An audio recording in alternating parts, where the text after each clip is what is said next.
What's up, everybody? Welcome to the Quick Pop Podcast. Justin, Mark, how are you guys? What's going on? It's Friday, and I'm in love. Rock on, man. With what? Pizza, I just thought I'd just try to come up with Tacos. a cool thing to say instead of hello. Rock on. There you go. rock on, Chicago. We're here Rock in over, LA Detroit. preparing for Hurricane Hillary to blow into town. I'm surprised that there's not. I feel there's not nearly enough memes and funny references to Hillary Clinton about this. There's a funny video that just went out that I saw. It's pretty good. It's that they're using that footage of her when she has that like weird surprise face when she at the convention.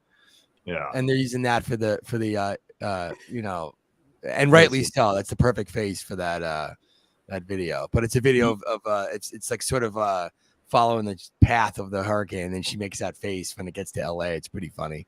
Yeah, you can tell that Trump is being shaken by these Georgia indictments, because normally he would be all over this. He would have memes, he would have funny videos, he'd be laughing. Well, the interesting thing about, I didn't want to talk that much about Trump, but it is interesting that this is the one thing that he can't, if he becomes president, he can't pardon himself from this. Right. So he's got to take this a lot more serious, this particular indictment. That's true. That's true. That's what happens. That's what happens when you try to stop the war machine. You're going to go right to jail. That's right. Can't do that. It's the moneymaker, baby. You can't stop the moneymaker. So listen, it's pretty horrible stuff that continues to come out of Hawaii. The more we learn about it, the more that the cleanup crews are able to get in there, and authorities, families charred, burned together, and just awful potential stories about children, because I guess they were home from school, a lot of them, because of a power cut. And the most egregious thing, one of them so far, is that this official didn't sound the alarm, and then he was proud of it. Now, he's now resigned today, Herman Adnaya, but because he got a lot of criticism. But can you believe the hubris of this guy to just be like, yeah, it wouldn't have saved any lives anyway, so I didn't do it. Why can't you just do it and then see? What the hell kind of a thought process is that? Mark, what do you think? Well, this is the guy I mentioned the other day when we were doing a podcast. I couldn't quite remember his name, but I remember at the time they were asking him, how do you think the emergency reaction, what do you think of your department? Because I think what's his title? He's the chief of emergency response, something like that. His title used to be the Maui Emergency Management Agency. Yeah, and he was saying something. And I think I mentioned this the other day. He was saying I think we did everything okay. That our response was, we did the best we could. And I'm thinking, what? Hundreds of people could possibly be dead. The entire island was burned down pretty much. The entire city's gone. 1,000 people missing. And you think that, you're in charge of emergency management. You think that's a good job? I mean, honestly, it seems the more we're hearing about this, the department, I don't even know exactly what they did, because they're saying the sirens didn't go off. They didn't send out cell phone, Amber Alert type things. It's a mess. I mean, I feel like I could have handled it just as well from my apartment in Los Angeles. A shoe could have handled it better. I mean, what exactly did he do? I don't know. Nothing. His argument was that if they sound the alarms, that the public was going to go mauka, which is a term that means head off into the mountains. So his argument was that they were going to go into the fire, which I don't know if I agree with that argument. That doesn't really make any sense. I mean, well, even their own website. It claims that the alarms can be used for other things besides tsunamis. They had a whole list of things and he's trying to say that it was only meant for tsunamis, but their own website says that it was meant for other types of emergencies. And beyond that, from what I understand, they found numerous sirens that weren't even operational, that they were broken down. People said that their hoses weren't working. There is people that have come forward and said that they tried to hose their homes down and the water was turned off. Oh, well, that's different than that. That's crazy too. But Mark was mentioning something before we started about they didn't like refill the water supplies for the firefighters, something to that effect. I guess there was a request to have more water sent from the land management. I guess there's the people who supply the water supply, and they manage the water and direct how much. And I guess they were asking for more water to be sent into the reservoir for fire companies to use the water to fight the fire. And CNN, apparently, I just was reading that they're reporting now that there was a delay, that they had to argue with them about it to try to get this water sent to them. It's like, the land management people probably wanted to keep the water for the crops and so forth instead of helping fight the city fire. Wow. And now they're saying, well, we don't know if more water would have helped. I'm like, I'm going to take a wild guess here. It probably would have. Okay, I'm thinking more water and a gigantic fire, probably a good thing. And I just think that send the water down there. You can always redistribute it after the fire, but the fire company should have as much water as needed. And the other thing too is apparently they're requesting a comment from the fire company in Hawaii, and as when the article was published on CNN, I saw the firefighters haven't responded yet. Now, is that being political? They don't want to say anything.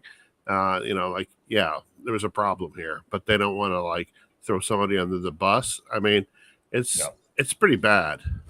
It's really bad. Seems like on everything you look at, there was a problem.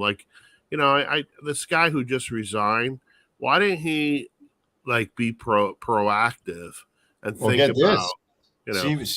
CBS News learned that Andaya had no background in disaster response and that he was hired over 40 other qualified applicants. And then he goes on to say, saying that I'm not qualified, I think is incorrect. This guy has no background in this stuff. No wonder he didn't think. I mean, sorry. I know that the people are trained to go mountainside, but I feel like they could have thought on their feet. The sirens are going off. Something bad is happening. You come out, you could maybe see the smoke or the flame, something, smell the fire, and be like, "Oh, okay, I probably don't want to go that way." Maybe this is what's happening. A word can spread. I don't know. It's just the guy should be prosecuted. This guy sounds like the Hunter Biden of disaster response. But what's interesting is that this guy apparently used to work in the mayor's office. That was his main qualification, and the former mayor. And it just seems, to be honest with you, from reading about this, it just seems like nepotism here at its best. This guy gets hired over 40 applicants. I worked for the city of Los Angeles for when I first moved out here. I remember they were looking for people to produce videos and stuff for their news outlets, and I had quite a lot of experience in that, and I applied for the job. And the person they hired was, they end up hiring people. They said, "Oh, we don't need to look at your videos. We don't need to see any examples of any work you've done." I'm like, what? That's the job, producing videos. You want to don't you want to see how my quality, my qualifications? Nah, we don't need to see that. You don't need to send anything in. And I'm like, it just made me realize that they already knew who they were going to hire, and that it was people that they decided that a lot of this is insider, friends, families, coworkers. And once I did actually get working there, I saw that more and more. And I suspect this is probably what happened in Hawaii. I mean, and not only this time, it costs people's lives. I mean, it's disgusting, really. People should go to jail for this. Are they still hiring? They should go to jail. Whoever was responsible for this, whoever was responsible for this hire should go to jail. They caused people to get killed. Really, there's plenty of negligence here. And we were talking about this before the podcast started. It's also possible that the conspiracy theories that are emerging about direct energy weapons and all that are just being put out by, the Hawaiian or like some kind of government agency to throw people off. Because when you peel back the hood and you start looking into everything that went wrong, everything they didn't do for years, all the problem, all the negligence, it points to government incompetence more than anything else. Wildfire happened. I mean, it could have been I still think a laser was involved somehow. Yeah, I mean, honestly, I think that the things that we can actually prove now are we should focus on these things at this time, because there's so much shocking stuff that we know is factual that I mean, it's almost overwhelming at this point. Like every time you turn around, there's some crazy thing. Like the reporters can't even get into Maui. They're having trouble getting into Maui to actually take video and see what's going on. And I've heard from several sources. I've talked to people who are from Hawaii, and they're telling me that there was bodies all over the place. And I have a feeling this number is way low. This body count, and they've only searched like 25% of the island, of the burnt area of the island. There was somebody the other day that mentioned that this one part of the town lost all their children. Every school child died in that part of town. They didn't know any of them that survived it, because the school, they had the winds and it was coming in. They sent them home. None of the kids survived. Imagine an entire. A lot of the parents were at work too. Yeah, it's just crazy. And I mean, I don't know how the locals are going to respond to this. The more this information comes out, I mean, I wouldn't be surprised if there's rioting. Have they officially have they said exactly what started the fires? I know I read different things. Have they settled now of exactly what it was? I don't think they have. According to this article about the negligent fire chief guy, there were 2 fires that broke out of distinct origin. But 2 fires broke out at the same time. There's actually 4 fires, and 3 of them are still burning. But the Lahaina one is the big one that we're all talking about. That's suspicious that you have that many fires starting at the same time, different spots. Yeah, and so that doesn't make any sense. They don't know. They're still investigating how these things originated. Yeah, I mean, if it's a down power line, that's going to be one spot. If it's if it's multiple spots, that just doesn't add up. Yeah, it is very odd. And I did read that there was fuel that had been dumped before that wasn't cleaned up properly. Oh wow. Yeah, I've said before, I suspect that we're going to discover arson was at least part of this. But who knows? I mean, I saw, this whole thing with, the energy weapons and stuff. I mean, I was talking to a friend of mine the other day, and he was criticizing me about bringing up the energy weapons. But, and legitimately, they have not been proven, and there is no evidence to support that. I want to point that out. But the other thing is that there are several eyewitnesses that have come forward that have said they witnessed something like this happening. So, it's not like that they're making this totally up. There were people who have reported seeing these things. So, are you going to totally disregard all these eyewitnesses? I mean, I think until we figure out what happened here, I think it's okay to ask questions. That's all I'm saying. Yeah. It's always okay. We have an article. We have an article up on ClickPop right now where a local named Allison Medina, who has been volunteering with the search and recovery efforts, says that the count is a lot higher. She thinks it's around at least 480 people who are dead. I mean, on the other hand, they did find 60 unaccounted for survivors a couple days ago who had all huddled in a building, I believe, and they just had no way to contact the outside world until they were discovered. So You know, some miracles, but mostly tragedy and devastation. Is this going to be the highest fire death count then? It's already the highest in our lifetimes. It's Yeah.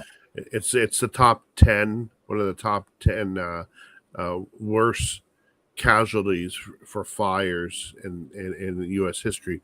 There Wow. is one though that's like around 1,500 or something. That's quite a bit. But I talked to somebody. I met somebody from Hawaii the other day. They were at the post office. And they were trying to get supplies and stuff to people and their friends and stuff. And I was talking to him about the tragedy, and he seemed convinced that he thought the death count could get up to at least 500 people. And I'm like, wow. At that time, it was only around 80 people. And he said, no, he's been talking to his friends. He was told there was hundreds of bodies that they saw on the beach. Yeah, you have to remember, another thing, too, is like there's 1,000 people missing. Like, I mean, how many people went into the ocean and just got swept out to the ocean? I mean, we don't even know that number. And, there's buildings that collapsed. And I don't know, this is going to take a while to sort out. Hell on earth. But you know what? The good news is, though, is that Obama's home was not touched. Well, Obama's home is on a different island, though. I saw that too, but apparently he's like way far away. 100 miles. He's 100 miles away. Mick Fleetwood lost his rrestaurant, though. Yeah, Fleetwood's, yeah. Which is too bad. I heard he showed up there occasionally. Yeah. Were either of you guys ever to Maui by any chance? I've never been to Hawaii. I've never been to Hawaii. It's on my bucket list. I just never made it out there. I know we live out here, and it's so it's relatively cheap to fly out there, and I myself haven't. And now I kind of feel like I've been robbed of something. I mean, obviously it's more tragic with people dying, but it does kind of like, wow, I never get a chance to see Maui the way it was, the historical part of it. But I mean, obviously it's a much bigger problem than what I'm experiencing. So that's just a minor thing, but I wish I would have got a chance to see Maui the way it was. Yeah, me too. Well, maybe in the metaverse we can revisit it. Okay, let's take a look at Britney Spears' divorce. Let's lighten things up a little bit with Britney's divorce and her prenup with Sam Asghari. Get this. The prenup actually leaves him with nothing except for gifts that he's been given and his cars, and they might have some community property. But the prenup is structured in a way to give him nothing. But according to TMZ's reports, he is going to challenge the prenup. And if they challenge the prenup successfully, or at least they can challenge it, then an NDA that he signed as part of the prenup will not be enforceable. And so he will be able to speak. So in order for Britney to not have all of her dark, hideous, disturbing secrets that Sam Asghari knows out there in public, they're saying that her lawyers and his lawyers are going to work something out, and it'll never go to court. They'll just put together a nice settlement. He'll have to keep quiet, et cetera, et cetera. But unfortunately, TMZ sources say that they're going to negotiate a sum in the several $100,000. Now, does that seem low to you? I mean, how long were they married? They were together for close to 8 years, but they were only married for 14 months. Yeah, so the court's just going to look at how long they were married for.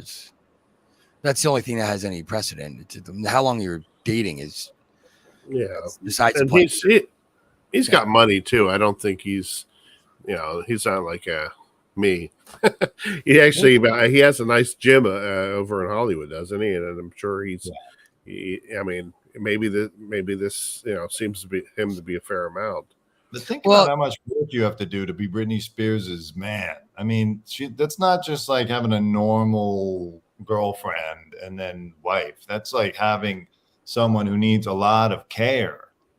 I mean, here's my take on it. If he takes a settlement of a few $100,000, and in that settlement it says that he's not able to talk about anything, that doesn't make any sense. If I was him, I would just say no, and I'd write a book, and you're gonna make millions of dollars off the book. Mm. You have a book Good deal, idea. you're gonna make all the money on the book deal, and then you can talk about anything that you want. So she's gonna have to basically, that has firepower right there. Like that's his leverage if he wants to say that, because then he can write a book, make the money there, so she can buy him out so he doesn't write the book. I mean, at the end of the day, though, it's like, I don't know, like how, like you're gonna take money if you didn't earn the money, you're just married to someone for 14 months. I mean, it just seems like kind of wrong to just kind of muscle your way in there and take cash from her. If I was the man, I would just move on. Yeah, and perhaps he thinks that writing a book about her would be like, there'd be a lot of backlash from her fans who are fervent, to say the least. And B, maybe he thinks that would like push her over the edge or something. It could. But still, like, can she at least crack $1 million for the guy? It's a lot of work. Being with Britney is a lot of work, especially when she's in there. According to him, she gave him a black eye in the middle of the night, and she keeps knives all over the house because she thinks people are coming to get her. And so he would have to sleep wondering, like, am I going to be stabbed? Am I going to be like the Phil Hartman, except stabbed this time? Yeah. Who owns the wedding night video? That's what I want to know. The wedding night who video?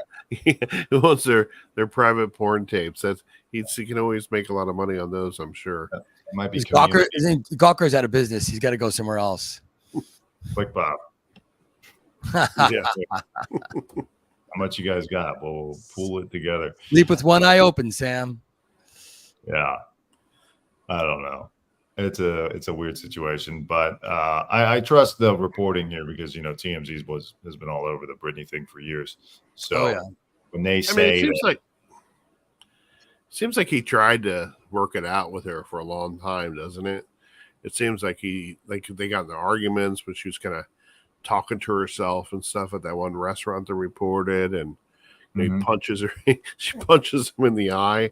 I mean, it's kind of, it seemed like he was really trying to work this out, but I don't know. Who knows? Maybe I shouldn't side with him, but she does seem, I do want to look at her Instagram, and it does look a little strange. She seems to have, it seems like sometimes she does need supervision still.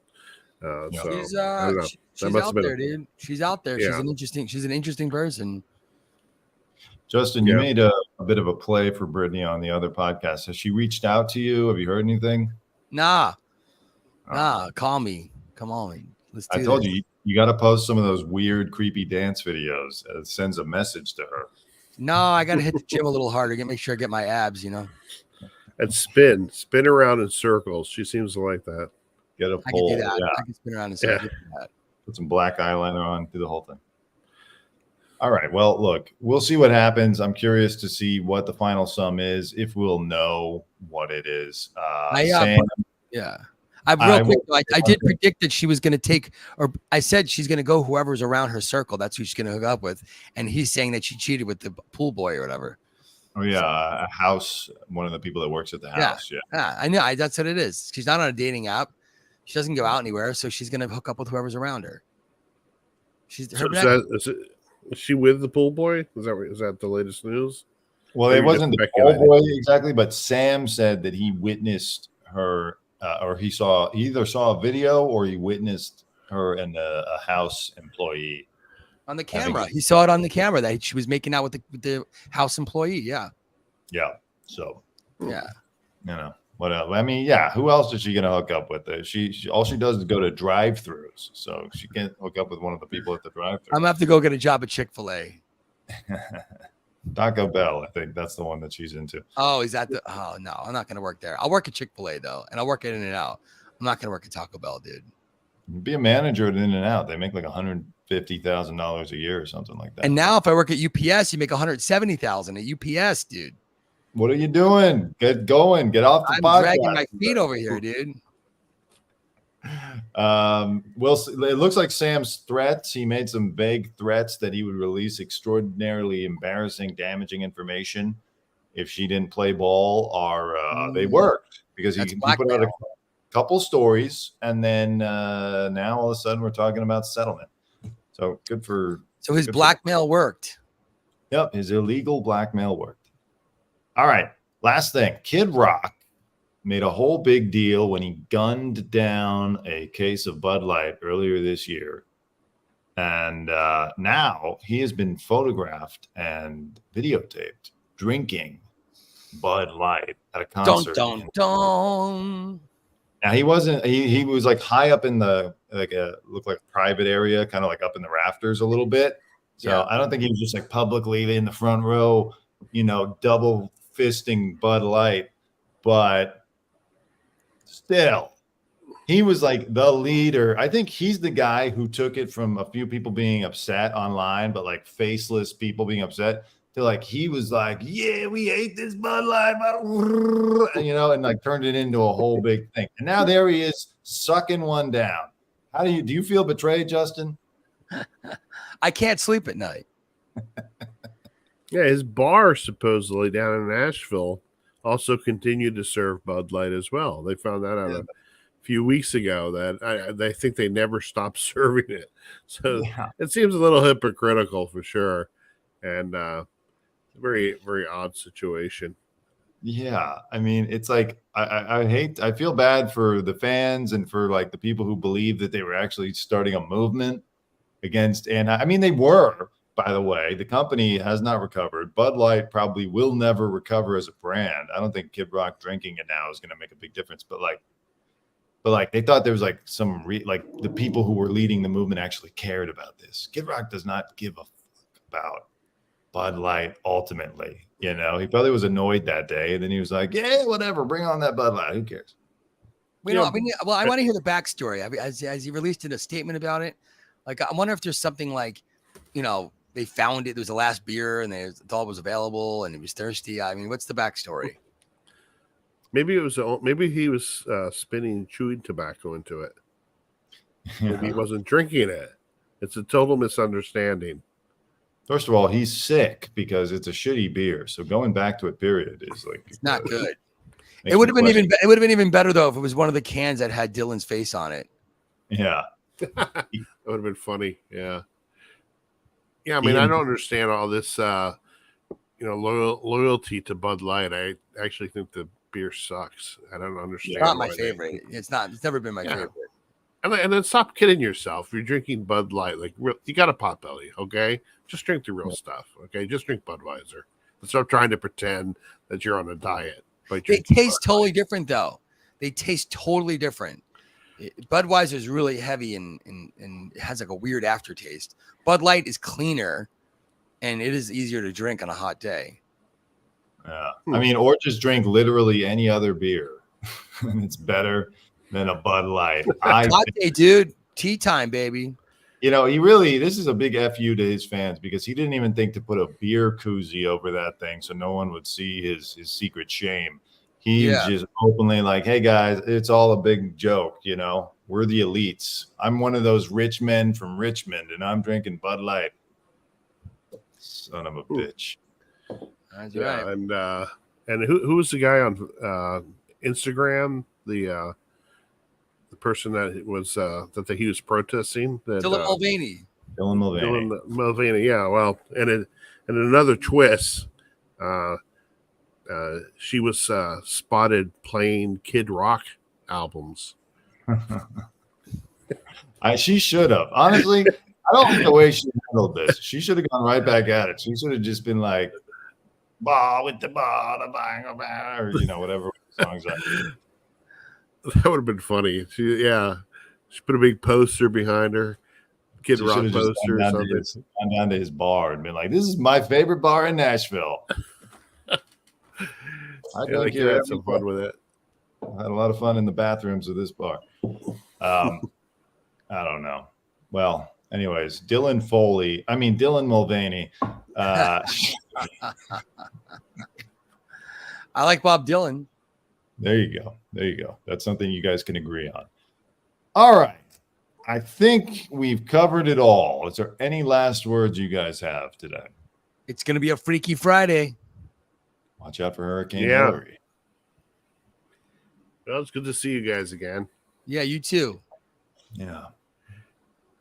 I hope you get that job, Mark, making videos for the state. Yeah, that'd be nice. Unfortunately, I don't know the mayor, so I don't think I'll be able to get hired. They're like, the first video we need is of a direct energy weapon. Okay, just edit something together. Yeah, Just that's a Just little identify, insider. Mark. Just identify as a woman for the day, and then you can become a diversity hire. Yeah, I guess just an insider tip if you ever want to apply for a job producing videos for the city of Los Angeles. Yeah. You don't need actually any experience. Just tell them that you made videos at one time. You don't have to show them and prove it. Just tell them, yeah, I'm a big filmmaker, and apparently that's enough. Love Yeah, it. there you All go. right, everybody. Make sure you subscribe to clickpop.substack.com. Subscribe to this YouTube channel. Follow us on Instagram and Twitter at clickpop2 and on TikTok at clickpop0. We will see you on the next show. Goodbye. Peace.